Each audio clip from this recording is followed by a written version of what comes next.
Hello dear friends, let's start. Welcome back to my channel. Today I'm going to explain about the chapter number 4, A Truly Beautiful Mind.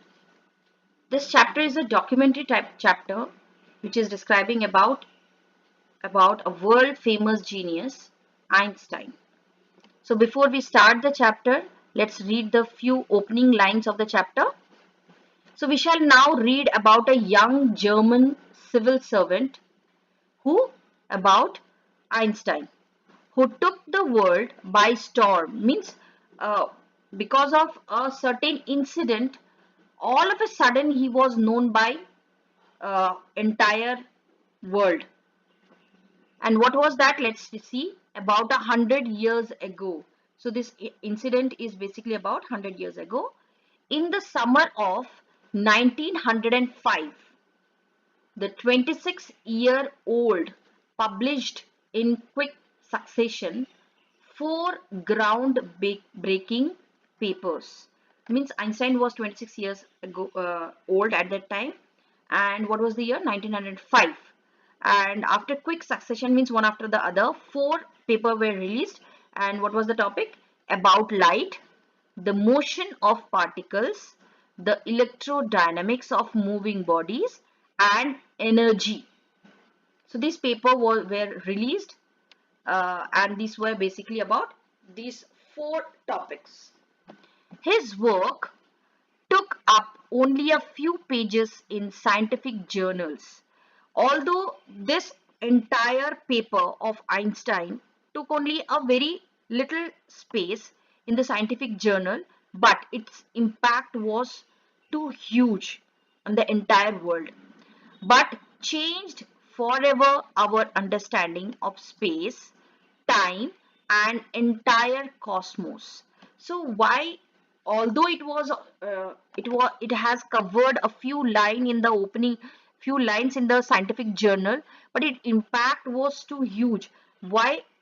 Because the thinking about and our understanding about certain things such as space, time, and the entire cosmos, the our thinking have changed, entirely changed after releasing his paper, and transformed the name Einstein. Before that, Einstein name was like a in general people, but after release of this paper, Einstein into a synonym for genius. Now Einstein was considered as a genius. Okay, let's see.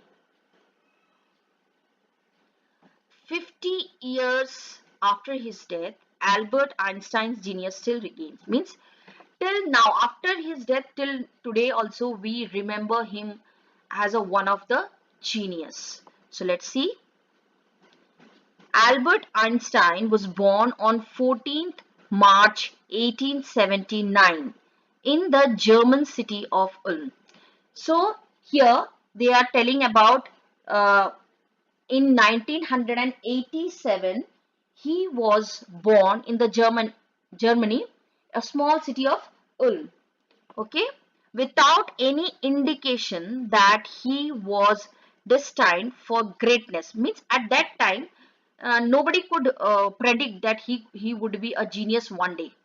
On contrary, means people were thinking ki, if the child will become genius, there should be some sign about it. But on contrary, uska ulta kya tha? On the contrary, his mother tongue Albert was a freak. Sorry, on contrary, his mother thought Albert was a freak. Means on contrary, even his mother, इसके उल्टा ही क्या हो रहा था, लोग genius समझने की जगह यहाँ पे लिखा है यह फ्रिक. Frick means a word used disapprovingly to talk about a person who is unusual and doesn't behave, look, or think like others. Means who is not usual like other children at his age. Means दूसरे बच्चे जैसा नहीं था. Frick means we can say, जिसको हम हिंदी में हम सनकी बोल सकते हैं. So he was like a frick. His mother, even his mother also considered him as a freak. उसकी माँ को भी खुद भी कैसा लगता था, सनकी ऐसा फील होता था. सनकी मीन्स थोड़ा सा ऑड, थोड़े अलग, दूसरे बच्चों से थोड़ा अलग रहना. To her, means To her means her mother, according to her mother, his head seemed much too large. उसका सर जो था काफी बड़ा था, एंड वो थोड़ा सा अनयूजुअल सा लगता था देखने में दूसरे बच्चों के कंपेयर में. At the age of 2.5, Einstein still wasn't talking. So now he was a age of 2.5 year. 2.5 year में तो बच्चों की एडमिशन हो जाती है नर्सरी में, प्री नर्सरी में, है ना. But till now this age Einstein was not able to talk. वो बात भी नहीं कर पाता था. When he finally did learn to speak, he uttered everything twice. और बहुत कोशिश के बाद, आफ्टर लॉट्स ऑफ प्रैक्टिस, वो थोड़ा बात करना सीखा. तो eight that time what happened, वो भी बड़ा अजीब सा था. वो हर बात को दो बार लिखा है ना, एवरीथिंग ट्वाइस, दो बार रिपीट करके बोलता था. Einstein did not know what to do with other children. And वो दूसरे बच्चों के साथ उतना मिक्सअप नहीं हो पाता था. उसको लगता था कि ये बच्चे हैं तो क्या, इसके साथ कैसे खेलना चाहिए, how to behave with that child. And his playmates called him brother boring, क्योंकि उसे पता नहीं था कैसे उनके साथ बिहेव करे, कैसे खेले, कैसे बात करे. चुपचाप सा बैठा रहता था, because he was not able to get mix up with other child. तो सारे बच्चे उसको क्या बोलते थे, ब्रदर बोरिंग, ऐसे उसको चिढ़ाते थे. सो यंगस्टर प्लेड बाय हिमसेल्फ. तो यंगस्टर यानी कि आइंस्टाइन की बात कर रहे हैं. तो जो आइंस्टाइन था वो खुद ही खेलता था, अकेले ही खेलता था मीन्स. सो यहाँ पे लिखा भी एक छोटा सा पॉइंट है. Otto Neugebauer, the historian of ancient mathematician, told a story about the boy Einstein. ये ग्रेट मैथमेटिशियन, उन्होंने भी आइंस्टाइन के बारे में बोला क्या, that he characterises as a legend but that seems fairly authentic. Means यहाँ पे क्या बोल रहे हैं कि हाँ वो आगे चल के तो लेजेंड था, बट ये उस समय मैच नहीं हो रहा था. सीम्स फेयरली ऑथेंटिक, सही भी था. कैसे, as he was a late talker, क्योंकि लोग उसको उस समय जीनियस ऐसा फील नहीं कर पा रहे थे. कोई सोच नहीं सकता कि आगे चल के क्या करेगा, because naturally he was a late talker. हमने आगे भी देखा, उसकी माँ भी बोल रही थी, she described about Einstein also that he was a late talker. बहुत देर से उसने बात करना सीखा. हिज पेरेंट्स वेर वरीड, उसके पेरेंट भी बहुत चिंतित थे. At last at the supper table one night, supper table means dining table आप बोल सकते हैं. तो एक रात की बात है, he broke his silence to say, मतलब अचानक से वो बोल पड़ा क्या, the soup is too hot. मतलब इतने दिन वो कुछ नहीं बोल रहा था, and one night he suddenly he talk the entire sentence. उसने क्या बोला, the soup is too hot. Greatly relieved, उसके मम्मी पापा बहुत ही उसको यानी ये बात सुन के बहुत ही रिलीफ फील किए. His parents, उसके पेरेंट्स बहुत ही रिलीफ फील किए. Asked why he had never said a word before, उसकी मम्मी पापा भी थोड़े से सरप्राइज्ड हुए कि till now he was not speaking a single word. अब तक वो कोई एक शब्द भी नहीं बोल रहा था, और आज ऑल ऑफ ए सडन उसने पूरे एंटायर सेंटेंस कैसे बोल लिया. सो उसके आंसर में एल्बर्ट ने क्या रिप्लाई किया, Albert replied because up to now everything was in order. तो क्या बोल रहे, क्योंकि अब तक उसने क्या देखा, मुझे बात करने की जरूरत ही नहीं पड़ी, सारी चीज मेरे हिसाब से ही चल रहा था, मेरे हिसाब से ही हो रहा था, और सारी चीज ठीक थे. That's why I never spoke, और इसलिए मैं कभी कुछ बोला ही नहीं. बट आज क्योंकि सूप बहुत हॉट था, इट वॉज नॉट यूजुअल, तो मुझे बोलना ही पड़ा. That's why. So in from this incident it seems that कि ऐसा नहीं कि एल्बर्ट आइंस्टाइन को बोलना नहीं आता था, बट उनको लगता था कि इट इज नॉट नेसेसरी. ठीक है, चलो नेक्स्ट हम देखते हैं. So here let's move to the next page. Much of time means at maximum time he used to play by his own, अपने आप ही वो खेलता रहता था. So देखते हैं अभी. He specially loved mechanical toys, उसे mechanical toys बड़े पसंद थे. उसको कैसे चलता है, क्या है उसके वर्किंग क्या है, ये सारे उसको बहुत अच्छा लगता. Looking at his newborn sister, तो उसकी न्यूबॉर्न सिस्टर जो थी माजा, उसके बाद उसकी बहन हुई थी, तो उसको देख के उसने क्या बोला था, he is said to have said, उसने क्या बोला आइंस्टाइन ने, fine but where are her wheels. उसे लग रहा था कि ये कोई जीता जाता इंसान नहीं, उसकी बहन नहीं, बल्कि ये एक it is a mechanical toy उसको लग रहा था. दैट्स व्हाई ही आस्क्ड कि उसके व्हील्स कहाँ है, उसके चक्के कहाँ है. Headmaster. A headmaster once told his father that what Einstein chose as a profession wouldn't matter because he will never make a success at anything. तो इवन उसके हेडमास्टर भी क्या बोले, वो भी प्रेडिक्ट नहीं कर पाए। वो उनको भी क्या लगा कि ये he is not well at studies. उसने क्या बोला, अब वो क्या प्रोफेशन लेता है इन लाइफ में ये कोई मैटर ही नहीं करता है, ये कोई बात ही नहीं है। क्यों? Because he will never make a success at anything. तो क्या बोले, क्योंकि ये आगे चल के कुछ भी करने लायक है ही नहीं, इसको सक्सेस मिलेगा ही नहीं। मीन्स एक शब्द में अगर बोले तो he is good for nothing, ऐसा हेडमास्टर को लगता था। Einstein began learning to play the violin at the age of 6। Einstein जब वो 6 years का था और वो जो है वायलिन प्ले करना शुरू कर दिया था। Because his mother wanted him to. ऐसा नहीं कि वो आइंस्टाइन को बहुत पसंद था, बिकॉज उसकी माँ को इच्छा थी, माँ को बहुत इच्छा थी कि आइंस्टाइन वायलिन चलाना सीखे। दैट्स वाई आइंस्टाइन ने सीखा। Okay, let's see. So he later become a gifted amateur violinist, maintaining this skill throughout his life. तो जो वो माँ के कहने पे किया, आगे चल के क्या हो गया, he was a amateur। amateur violinist means शौकीन, मतलब उसको भी अच्छा लगने लग गया। पहले उसको वायलिन थोड़ा बोर लगता था, बट बिकॉज उसकी माँ को पसंद था तो he started practicing about it, but he become a gifted amateur violinist. आगे चल के वो उसका शौक बन गया वायलिन बजाना, and maintaining this skill through out his life. और अपने लाइफ लॉन्ग उसने ये इसको मेंटेन भी किया। वायलिन वो जब जब मन करता था वो वायलिन बजाते थे। But Albert Einstein was not a bad people. People means यहाँ पे स्टूडेंट आप बोल सकते हैं, ठीक है। तो वो एक बैड पीपल नहीं था, मतलब खराब बच्चा नहीं था। He went to high school in Munich where Einstein's family had moved when he was 15 months old. तो ये आगे चल के म्यूनिच में चले गए। म्यूनिच एक छोटा सा जगह का नाम है, और वहां जाके वो शिफ्ट हो गए। तो even he went to high school in Munich, वहां पे म्यूनिच में वो हाई स्कूल तक भी पढ़े, वेयर आइंस्टाइन्स फैमिली। और वो वहां पे क्यों गए, बिकॉज आइंस्टाइन के जो फैमिली थे वो वहां पे शिफ्ट हो गए when he was 15 months old. जब वो खाली 15 month ओल्ड के, सिर्फ 15 महीने के थे, तभी वो शिफ्ट हो गए थे। And scored good marks in almost every subject, और हर एक सब्जेक्ट में उसको बहुत अच्छे मार्क्स मिले थे। Einstein hated the school regimentation. और ये रेजिमेंटेशन मतलब जो डिसिप्लिन है, जो स्ट्रिक्ट ऑर्डर है, इसको बोलते हैं रेजिमेंटेशन। तो स्कूल, हर एक स्कूल एक रूल रेगुलेशन को फॉलो करता है, तो आइंस्टाइन को ये रूल रेगुलेशन बिल्कुल पसंद नहीं था। And often clashed with his teachers. Clashed मतलब भिड़ जाना, टीचर्स के साथ थोड़ा सा आर्ग्यू हो जाना, ठीक है। तो अक्सर वो टीचर के साथ भिड़ गया रहता था, ठीक है। At the age of 15, Einstein felt so stifled there that he left the school for good. And when he was only 15 years, सिर्फ 15 साल का था, what happened? He left the school. उसे वो स्कूल पसंद ही नहीं आ रहा था, बिकॉज इतना स्ट्रिक्ट रूल एंड रेगुलेशंस था।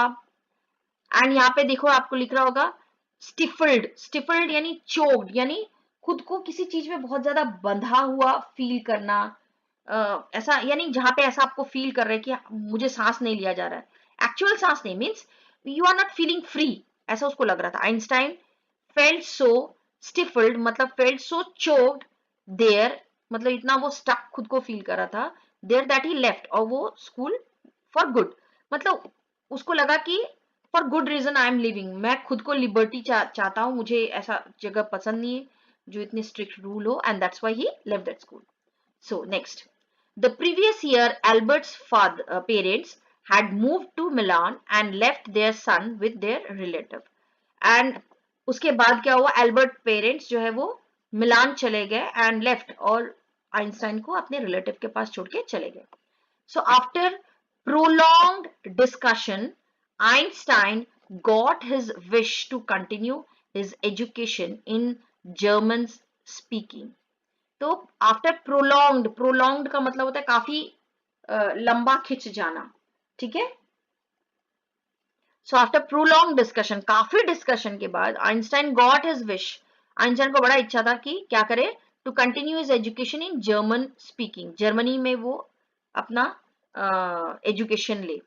Switzerland in a city which was more liberal than Munich. तो वो बहुत डिस्कशन किस चीज का था, जर्मन स्पीकिंग कहाँ होता था, स्विट्जरलैंड में होता था। तो मतलब वो बहुत ही आर्ग्यू किया, बहुत ही डिस्कशंस हुए स्विट्जरलैंड में शिफ्ट होने के लिए, एंड फाइनली वो स्विट्जरलैंड में चला गया। And what was the reason why to shift in Switzerland? Because it was more liberal than Munich. तो लिबरल यानी आप बोल सकते हैं काफी छूट होना, और बहुत ही यानी यहाँ पे जहाँ पे बहुत ज्यादा जनरस बोल सकते हो, बहुत ही उदार जगह था। ठीक है, यानी बहुत ज्यादा रूल रेगुलेशन को फॉलो करना, बहुत स्ट्रिक्ट ऐसा नहीं था। म्यूनिच के कंपेयर में काफी लिबरल था वो जगह।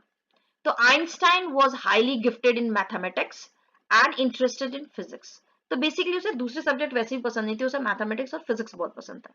And after finishing school he decided to study at university in Zurich. And after studying the schooling पूरी कंप्लीट हो जाने के बाद वो यूनिवर्सिटी, कहाँ के, यूनिवर्सिटी इन ज्यूरिच में वो उसने डिसाइड किया कि मुझे आगे कंप्लीट करना है। But science wasn't the only thing that appealed to dashing young man with the walrus mustache। अब वॉलरस, आपने वॉलरस देखा होगा, ये आपको दिख भी रहा होगा वॉलरस, हाँ, यही शेप का मुस्टैच, ये आपको दिख रहा होगा, देखो बिल्कुल वॉलरस के शेप का मुस्टैच यानी मूछ। तो ये क्या बोले कि सिर्फ एंड सिर्फ साइंस ही उसे अपील नहीं करता था, यानी साइंस ही उसको अट्रैक्ट नहीं करता था, बल्कि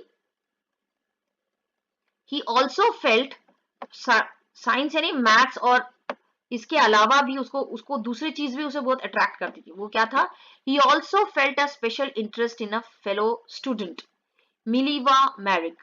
उसे दूसरी चीज में इंटरेस्ट क्या था? उसके जो फेलो स्टूडेंट था, यानी उसके क्लासमेट थी, उसका नाम क्या था? मिलीवा मैरिक, whom he found to be a clever creature। उसे मिलीवा काफी क्लेवर क्रिएचर यानी काफी बुद्धिमान लगती थी। So this young Serb had came to Switzerland because the university in Zurich was one of the few in Europe where women could get degrees। तो अब ये लिखा है this young SERB, SERB means Siberia, Siberia से वो आई थी, जिसको हम शॉर्ट में सर्ब बोलते हैं। सो ये जो यंग सर्ब से आई थी, साइबेरिया से आई थी, हैड कम टू स्विट्जरलैंड, ये भी किसी रीजन से स्विट्जरलैंड शिफ्ट किया था। And what was the reason? Because the university in Zurich was one of the few in, अब ये यूनिवर्सिटी इन ज्यूरिच का जो यूनिवर्सिटी था, one of the few in Europe, पूरे यूरोप में कुछ ही ऐसे यूनिवर्सिटी थे where women could get degrees. ये काफी पुरानी, यानी near about more than 100 years, उस समय गर्ल्स को उतना डिग्रीज लेने का यानी आगे पढ़ने का इतना ज्यादा फ्रीडम, लिबर्टी नहीं था। बट आप university in Zurich, it was quite liberal, इसी वजह से आइंस्टाइन भी वहां शिफ्ट हुए थे, एंड मिलीवा मैरिक भी इसीलिए वहां पे शिफ्ट हुई, because they allowed women to get degrees. Okay, so Einstein saw in her an ally against the Philistines, those people in his family and at the university with whom he was constantly at odd। अब उसे क्या लगा, जो मालिविया मैरिक है, type of एले, एले मतलब क्या बोल रहे हैं यहाँ पे लिखा भी है, अ फ्रेंड और एन एसोसिएट, एक मतलब काफी अच्छी फ्रेंड उसे लगा, किसके अगेंस्ट में? Against Philistines. कहाँ पे? जहां से वो छोड़ के आया था, those people in his family, even वो फैमिली में भी ऐसा फील कर रहा था। And at the university with whom he was constantly at odd, मतलब जिसके साथ उसका हमेशा आर्ग्यूमेंट्स चलते ही रहते थे जहां से वो आया था। तो इसके कंपेयर में उसे एक बहुत अच्छा एले यानी काफी बहुत अच्छा फ्रेंड उसको फील होता था, मिलीवा मैरिक। उन दोनों की सोच काफी मैच होती थी। The couple fail in love and naturally, जब सेम थिंकिंग वाले साथ में आते हैं, सारी चीज मैच होता है, तो नेचुरली आपस में प्यार होता ही है। तो इन दोनों के बीच में भी प्यार हो गया। Letters survive in which they put their affection into words.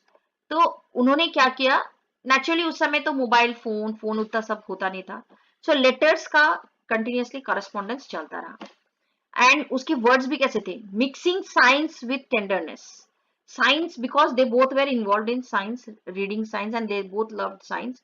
तो ऐसा लगता था जैसे साइंटिफिक वर्ड्स भी है उसमें, साथ में साइंस भी है, एंड टेंडरनेस, प्यार भरी बातें भी, यानी प्यार भरे साइंस वाली बातें होती रहती थी। सॉफ्टनेस इसको हम बोल सकते हैं, टेंडरनेस, सॉफ्टनेस वाली बातें होती रहती थी। So wrote Einstein, how happy and proud I shall be when we both have brought our work on relativity to a victorious conclusion.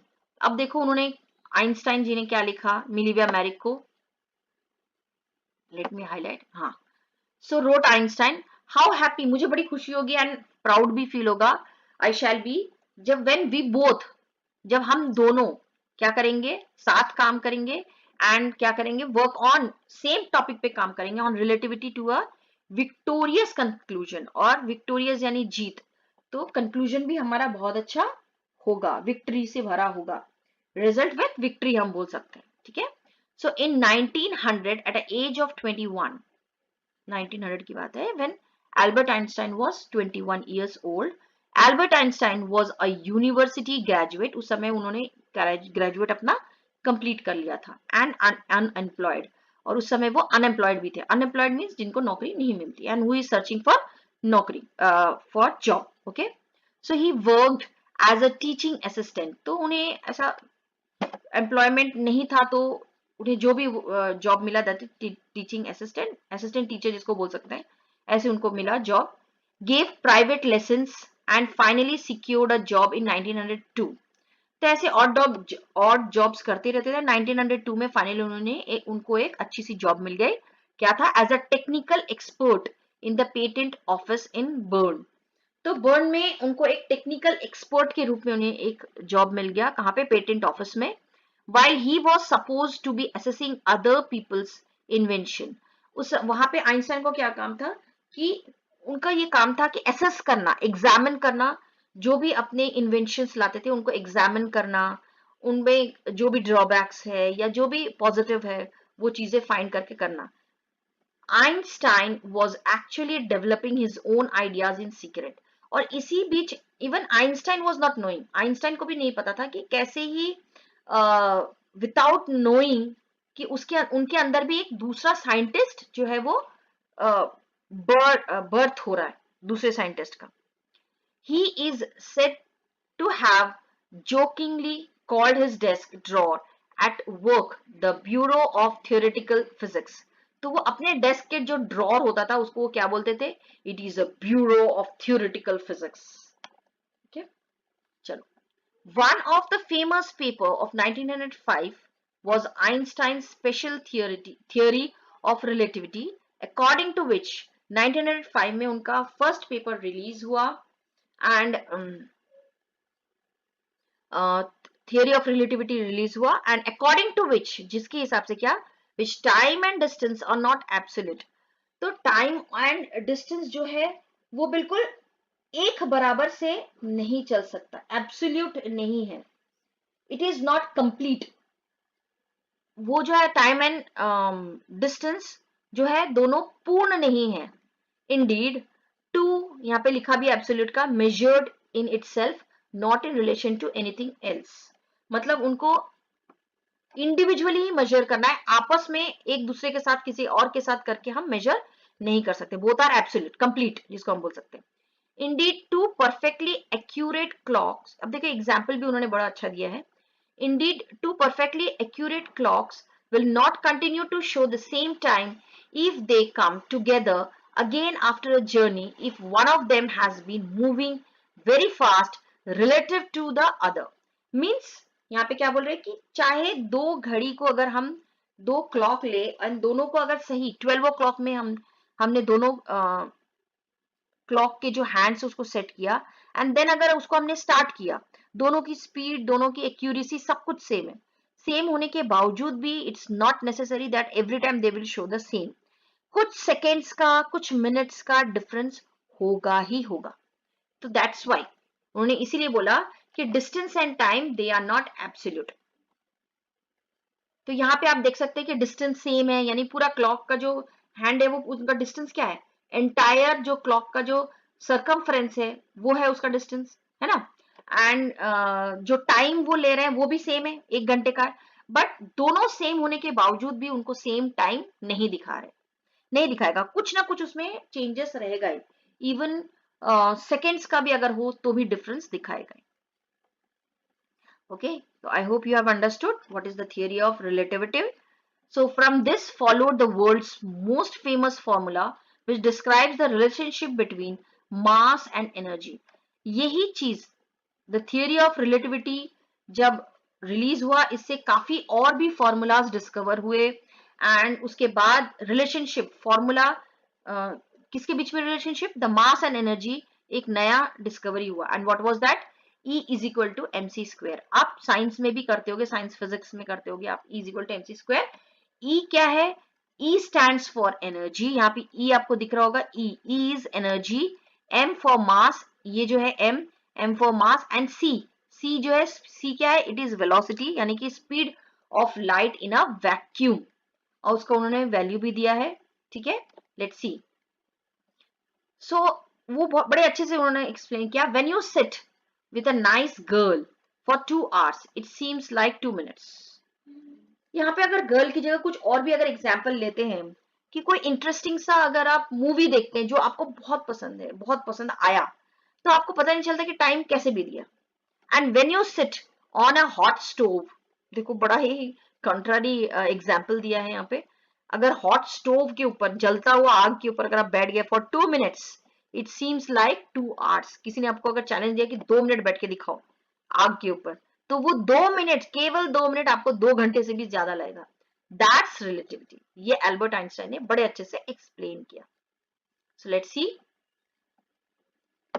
So while Einstein was solving the most difficult problem in physics, जब वो ये सारी चीजों को लेके वो अपना काफी सारा इन्वेंशंस कर रहे थे, फॉर्मूलाज डिराइव कर रहे थे, इस समय क्या हो रहा था, मोस्ट डिफिकल्ट फेज चल रहा था, most difficult problem in physics. Physics में बहुत डिफिकल्ट इंपॉर्टेंट फॉर्मूलाज वो इन्वेंट कर रहे थे, डिस्कवर कर रहे थे.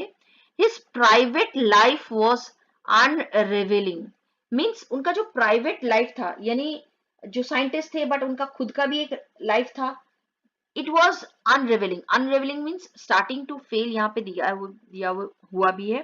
स्टार्टिंग टू फेल मतलब वो इतना अच्छा नहीं चल रहा था. ऑल्दो उनका साइंस जो उनकी डिस्कवरीज है, इन्वेंशन है, बहुत अच्छा चल रहा था, बट उनका प्राइवेट लाइफ बिल्कुल अच्छा नहीं चल रहा था.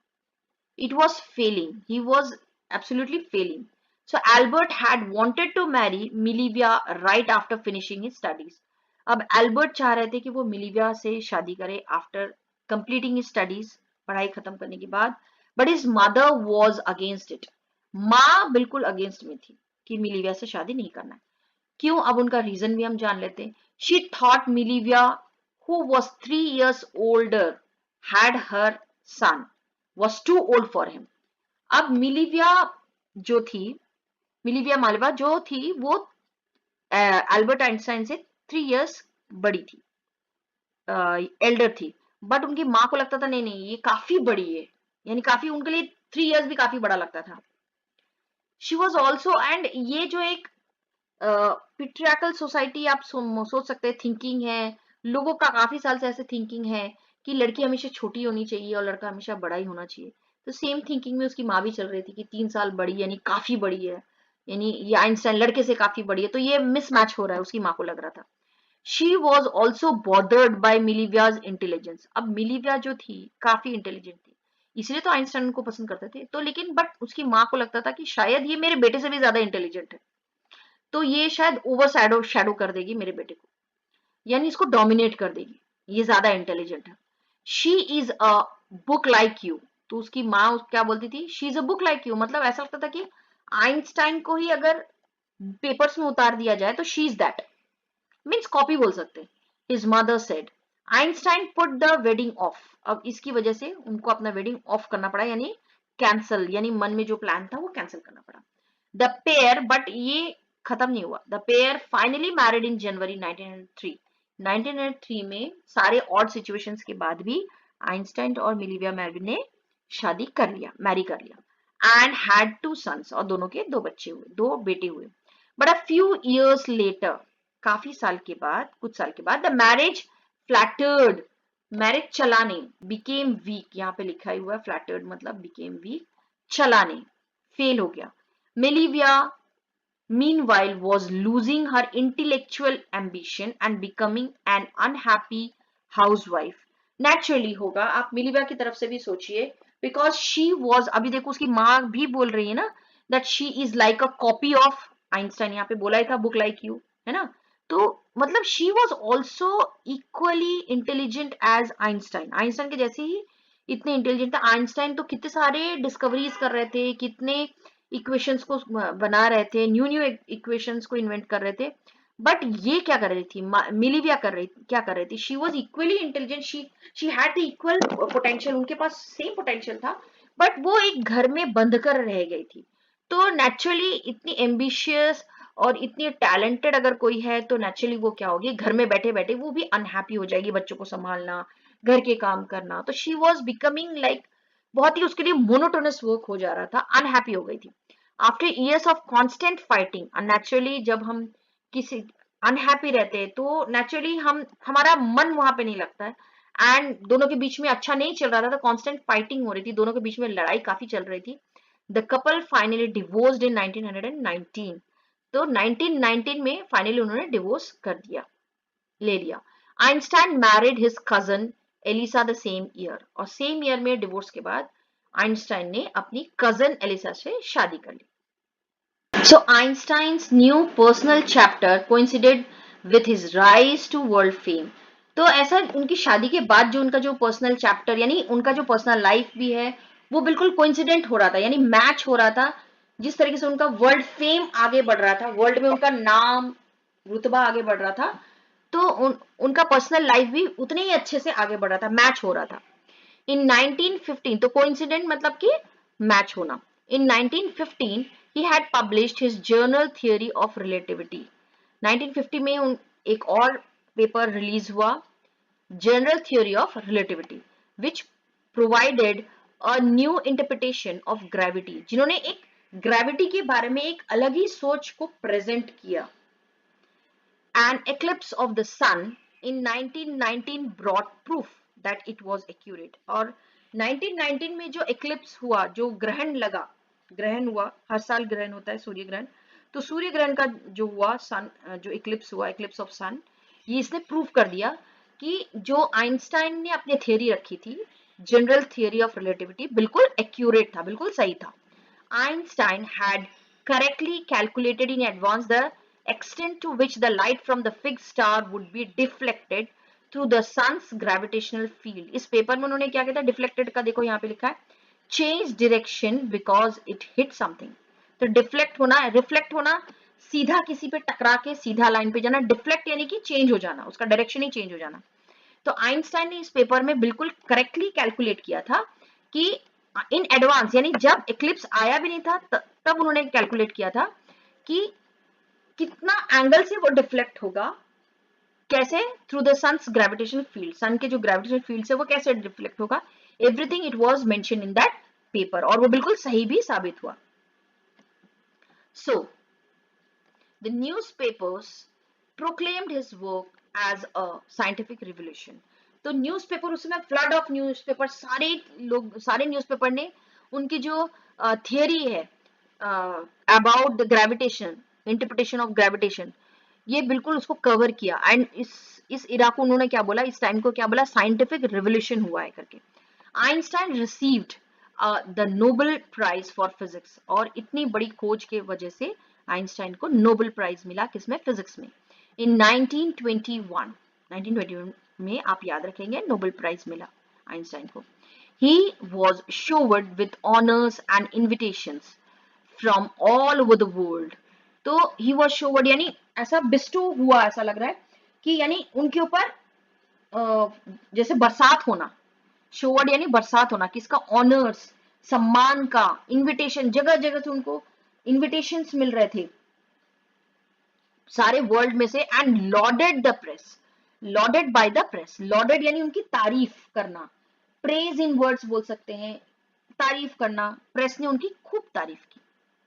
when nazis when the nazis came to power in Germany in 1933, Einstein immigrated to United States.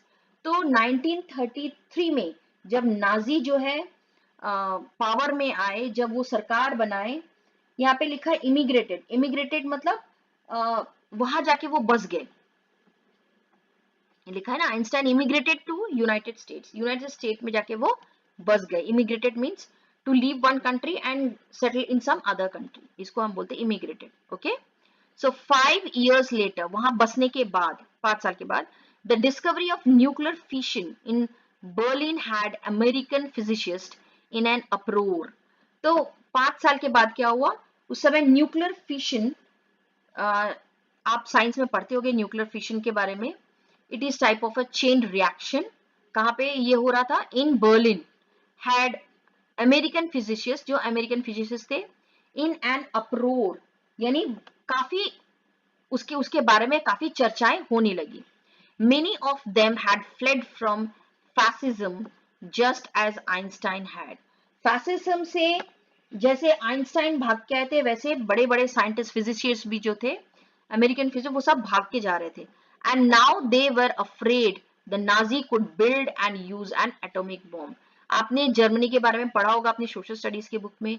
तो सेम वही चीज हो रहा था जर्मनी में, जब आइंस्टाइन वहां थे. तो आइंस्टाइन जैसे बहुत बड़े बड़े और भी फिजिशियंस, बड़े बड़े जो जीनियस थे, उन लोग काफी डरे हुए थे कि उनका डर क्या था, that Nazi could build and use an atom bomb. तो नाजी मतलब गलत तरीके से नाजीज एटम बम भी बना सकते हैं. एंड एटम बम आपको पता ही है कि इसका बहुत ही ड्रास्टिक, उसका जो रिजल्ट होता है काफी ड्रास्टिक होता है. So at an urging of a colleague, Einstein wrote a letter to the American president. तो उनके एक कलीग ने उनको अर्ज किया था यानी कि उनको अनुरोध किया था, लेटर लिखे किसके, अमेरिकन प्रेसिडेंट को, क्योंकि उस समय आइंस्टाइन का काफी नाम हो चुका था, लोग काफी, यानी उनका एक अच्छा पहचान हो गई थी. तो अमेरिकन प्रेसिडेंट को लेटर लिखे, Franklin D Roosevelt, on 2 August 1939, in which he warned, उन्होंने बताया था इनको, अमेरिकन प्रेसिडेंट को, a single bomb of this type exploded in a port might very well destroy the whole port together with the sum of the surrounding territories. तो क्या बोल रहे हैं कि जिस बॉम्ब को इन लोग सोच रहे हैं कि यानी बॉम्बिंग करे, तो ये कोई छोटा मोटा बॉम्ब नहीं है. इट को डिस्ट्रॉय, ये पूरा खत्म कर सकता है एंटायर पोर्ट को और उसके सराउंडिंग टेरिटरीज को. His word did not fail to have an effect. तो क्या बोल रहे हैं, अब उन्होंने जब इतना वार्न किया था, लेकिन उसका कोई भी इफेक्ट उन पर हुआ नहीं. किस पे, अमेरिकन प्रेसिडेंट. बिकॉज देखो, जब आप पावर के नशे में रहते हैं ना, तब आपको अच्छी बातें भी समझ नहीं आती है, क्योंकि आपको लगता है कि आपका अल्टीमेट गोल होता है, क्या होता है, that I have to win by hook और crook, I have to win. तो यही चीज उस समय भी चल रहा था. सेकेंड वर्ल्ड वॉर चल रहा था, सबको ये लग रहा था आई हैव टू विन, मुझे सबसे बड़ा शक्ति बन के आगे बढ़ना है. तो ये सारी चीजें आइंस्टाइन ने पहले ही प्रेसिडेंट को वार्न किया था, but is not going to listen. So the Americans developed the atomic bomb in a secret project of their own.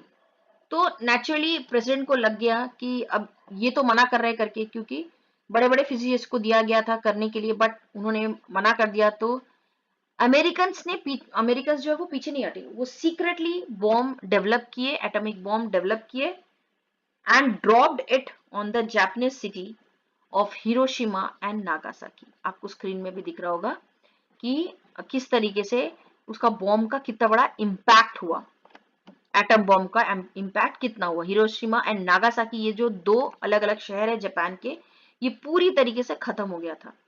इन अगस्त, कब की बात है, 1945. So Einstein was deeply shaken. Einstein को लगा, मैं इतना वार्न करने के बावजूद भी ये चीज हुआ.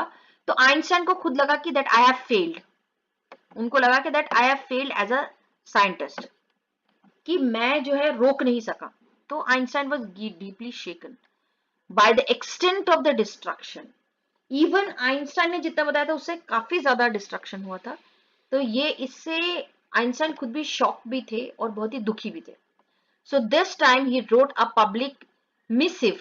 Missive मतलब क्या होता है, it is a letter, specially long and official. काफी लंबा ऑफिशियल लेटर को हम मिसिव बोलते हैं. So this time he wrote a public missive to the United Nation. फिर से यूनाइटेड नेशन को उन्होंने लेटर लिखा. In it he propose the formation of a world government. उन्होंने क्या बोला, पूरे वर्ल्ड को एक सिंगल यूनिट मानो और उसका एक सिंगल गवर्नमेंट होना चाहिए.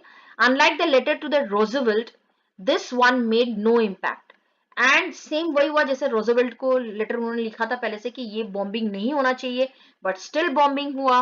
इन द सेम वे, क्योंकि उनके ऊपर कोई इम्पैक्ट ही नहीं पड़ा कि बॉम्ब अगर गिरेगा तो ऐसे ऐसे इम्पैक्ट होगा, ये चीज का कोई असर ही नहीं हुआ प्रेसिडेंट के ऊपर.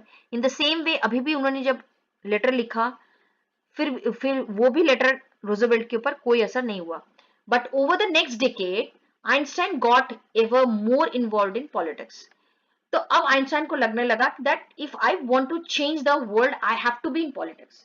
तो मुझे भी उसका एक पार्ट बनना पड़ेगा, तभी मैं चेंज कर सकता हूँ. तो over the next decade, decade मतलब 10 ईयर्स को हम डिकेड बोलते हैं. तो नेक्स्ट 10 ईयर्स के बाद आइंस्टाइन खुद ही किसमें हो गए, involve in politics, agitating for an end to the arms building up and using his popularity to campaign for peace and democracy.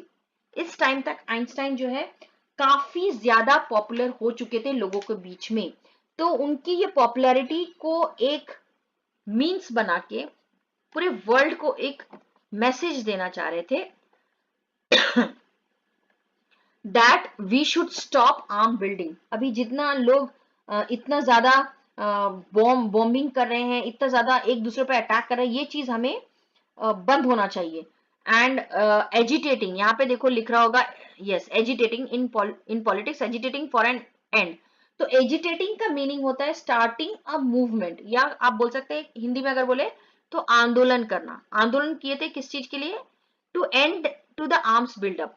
लोगों के बीच में इतना जो वेपन्स को लेके इतना क्रेज हो रहा है, वो चीज को हमें बंद करना चाहिए और लोगों के बीच में शांति आना चाहिए, डेमोक्रेसी होना चाहिए, मोनार्क नहीं होना चाहिए, गणतंत्र होना चाहिए लोगों के बीच में. लोग अपना जो नेता है खुद चुन के लाए, जैसे हमारे भारत में होता है ना. तो लोगों के बीच में शांति होनी चाहिए क्योंकि ये वॉर बहुत ज्यादा डिस्ट्रक्शन करता है.